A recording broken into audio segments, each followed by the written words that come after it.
C'est parfait. C'est pas clair ce que j'ai dit, mais c'est pas grave. Ah non, mais je suis pas stressée, hein, tout va bien. De toute façon, globalement, vous coupez si c'est pas bon. Hein. Allez, hop.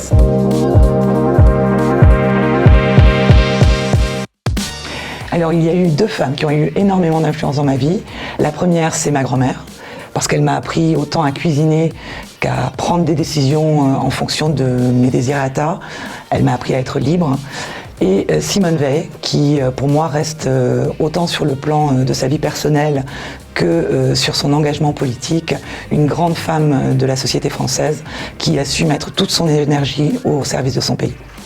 Alors, plusieurs femmes ont eu de l'influence dans ma vie, mais bien sûr la première, c'est ma mère, puisque c'est elle qui nous a donné notre éducation, à mes frères, sœurs et moi. Et puis il y a eu plein d'autres femmes, hein, des amies, j'ai fait du scoutisme avec une femme remarquable, voilà. Il y a eu plusieurs femmes qui ont eu de l'influence sur moi, toutes à des échelons différents, et je les remercie toutes parce que c'est elles qui ont fait ce que je suis aujourd'hui. C'est Marie Curie. Marie Curie, femme de science, fin 19e, début 20e, qui a découvert la radioactivité. Quand on voit ce que les implications qu'il y a eu au 20e siècle, et même encore aujourd'hui, et puis encore pour des centaines et des centaines d'années, je pense que c'est la femme, pour moi en tout cas, qui a le plus influencé son époque.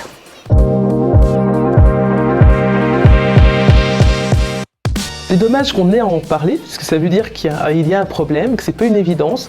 Et moi, je pense que tant que ça ne sera pas naturel, alors que ça devrait l'être, il faut garder cette idée de parité. Qu'on me raconte pas que, à cause de cette parité obligatoire, on est obligé de trouver des femmes qui, quelquefois, n'ont pas de compétences. Non, il y a autant d'hommes que de femmes qui ont des compétences. Et si on cherche une femme compétente, on la trouvera aussi facilement que si on trouve un homme compétent.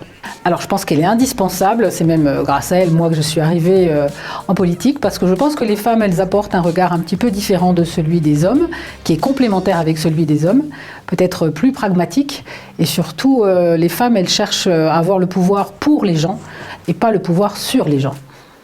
Je sais qu'il y a des femmes qui décrient ces quotas, cette parité, en disant on est les femmes des quotas. Non, on n'est pas les femmes des quotas. Il a fallu en passer par la loi pour que les femmes soient représentées en politique. Mais on a toute notre place en politique. Pour qu'une société fonctionne bien, il faut qu'elle marche sur ses 2 pieds. Et ces 2 pieds, c'est l'homme et la femme. On a une complémentarité, hommes et femmes, on fait entendre une autre voix, on agit différemment, et on peut travailler de façon complémentaire ensemble, et c'est même indispensable pour qu'une société fonctionne bien, qu'elle entende la voix des femmes et qu'elle entende la voix des hommes. C'est une très bonne chose. Comme beaucoup, j'avais quelques doutes sur cette loi sur la parité, mais j'ai beaucoup réfléchi et je pense que, en particulier Marie-Jo Zimmermann, qui avait porté cette loi, a très bien fait. On lui en est très très reconnaissante et je lui en suis très reconnaissante.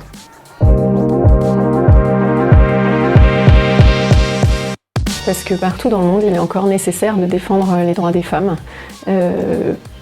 À des degrés divers selon les pays, avec des problématiques diverses selon les pays. Mais voilà, les violences faites aux femmes existent encore. Les débats sur les droits des femmes continuent d'exister. Le droit à l'avortement est régulièrement remis en cause et recule dans certains pays. Voilà, tant que ces problématiques-là persisteront, la Journée internationale des droits des femmes permettra de marquer le coup et de rappeler que c'est nécessaire de rester mobilisé et vigilant. Plus de 50% de femmes et un nombre très restreint, un pourcentage très restreint de femmes parmi les responsables, ça montre qu'il y a encore du travail à faire. Alors pour moi, elle est nécessaire pour continuer de lutter contre les préjugés. Elle est nécessaire parce que ça montre aussi les avancées de la France dans ce domaine. Je pense que la France est assez exemplaire, mais il reste encore des choses à faire, donc heureusement qu'elle est là. Effectivement, on s'aperçoit que si la parité existe à peu près en politique, elle n'existe pas dans les entreprises, elle n'existe pas partout. Il y a encore de grandes différences aujourd'hui pour les femmes, et il y a surtout des différences salariales qui sont complètement anormales. Ne serait-ce que pour le rappeler que les femmes sont là et que les femmes ont une place importante dans notre société et qu'elles doivent encore grignoter des places supplémentaires.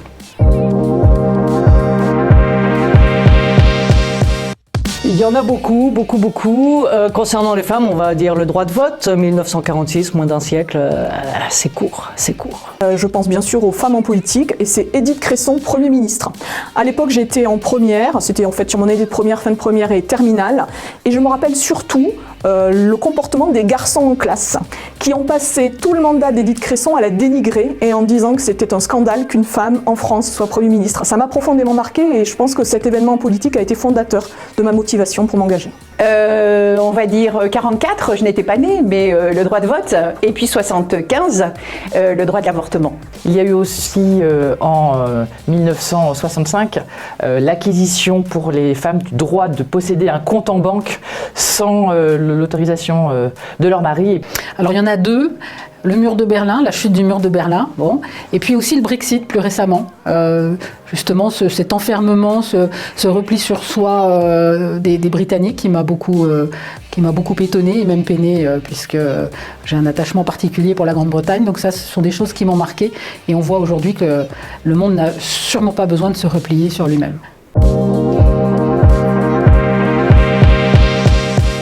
C'est de rester elle-même. De toujours être dans la bienveillance, en ayant quand même un œil et une oreille ouverte à droite à gauche pour être sûr que tout se passe bien. Je leur conseillerais d'être naturels, de mettre en avant leurs compétences. La première chose, c'est d'y réfléchir profondément. C'est pas un engagement que l'on prend à la légère. C'est une très lourde décision et on n'est plus vraiment maître de sa vie quand on s'est engagé. Quand on s'est engagé en politique, on se doit d'aller jusqu'au bout. Osez, allez-y, faites-vous confiance. Ne vous posez pas toutes les questions, je vous rassure, vos maris ont les mêmes questions. On a besoin des femmes en politique, vraiment, pour les raisons que je disais, on a besoin que les femmes fassent entendre leur voix. Elles ont un rôle dans la société important, et donc on a besoin que les femmes s'expriment en politique et soient présentes en politique. Malheureusement, on sait que la politique c'est très prenant et quand on a une vie professionnelle, quand on a des jeunes enfants, c'est difficile de marier tout ça. Il faut bien prendre conscience que quand on part comme ça, c'est pour une durée. C'est ce que je dis aux gens qui s'engagent sur un mandat municipal. Attention, c'est 6 ans. C'est pas une année, c'est 6 ans. 6 ans, c'est long. Dans la vie d'une femme, 6 ans, il peut se passer beaucoup de choses. L'essentiel, c'est l'engagement. Et pour s'engager, il faut d'abord croire en soi et oser. Il faut surtout arrêter de s'interdire. Arrêter de se sentir inférieur, arrêter d'attendre d'être parfaite pour pouvoir se lancer et se dire que lorsqu'on a une idée, une envie, un objectif, une passion, il faut y aller. Et puis généralement, quand on y va, qu'on croit en soi, les autres croient aussi en nous. Et à ce moment-là, qu'on soit une femme ou qu'on soit un homme, eh bien on vous suit. Non, il y a vraiment beaucoup à faire et j'espère que très bientôt on va corriger cela puisque nous n'avons jamais eu de femmes dirigeantes au niveau de notre pays et une femme présidente de la République, oui, ça serait pour moi un immense progrès. Une femme première ministre, on n'en a eu qu'une, la pauvre, elle n'a pas duré longtemps. Je trouve que sur ce plan-là, notre pays n'est pas en avance. Il n'est pas en avance. Et franchement, je pense qu'on pourrait faire beaucoup plus d'efforts à ce niveau-là. Il y a toujours ce défi et ce progrès à faire pour que les femmes accèdent aux plus hautes fonctions dans les exécutifs départementaux, des exécutifs régionaux, bien entendu les postes ministériels régaliens. Bon, il y a encore des progrès à faire, et puis à l'Assemblée, au Sénat, mais je pense qu'on est sur la bonne voie, mais on le verra dans la durée. Donc il ne faut pas baisser la garde, il faut être toujours vigilant et continuer à montrer que les femmes ont tout à fait leur place et ont beaucoup de choses à offrir. Je pense que la réponse est dans la question. En fait, si on pose la question, c'est que peut-être pas tout à fait encore.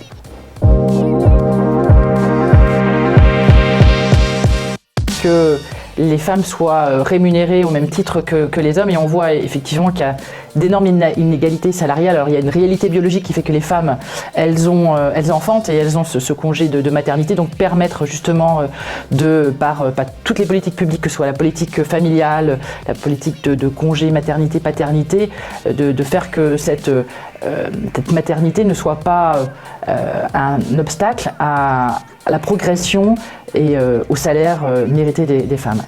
Pouvoir dire aux bébés filles qui naissent comme aux bébés garçons, vas-y ma fille, fonce, le monde t'appartient, au lieu de lui dire oula attention, le monde c'est dangereux, il y a des gros méchants qui traînent partout.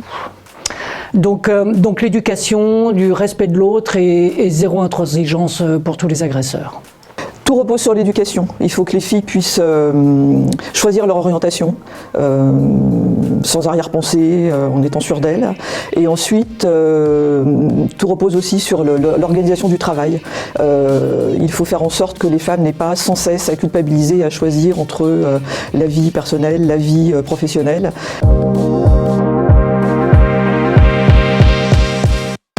De tendre vers une égalité des droits des hommes et des femmes, tout en essayant dans la sphère privée, mais également dans la sphère publique, de mettre en avant les droits des femmes qui sont malheureusement encore souvent bafoués. En fait, je me disais que si on reprenait la devise de la France, liberté, égalité, fraternité, ce serait une bonne réponse. Donc la liberté, il faut que, voilà, le féminisme, c'est qu'il faut promouvoir la liberté des femmes dans leur choix. L'égalité, c'est l'égalité des droits entre les hommes et les femmes. Et la fraternité serait vraiment le respect des femmes et de ce qu'elles sont.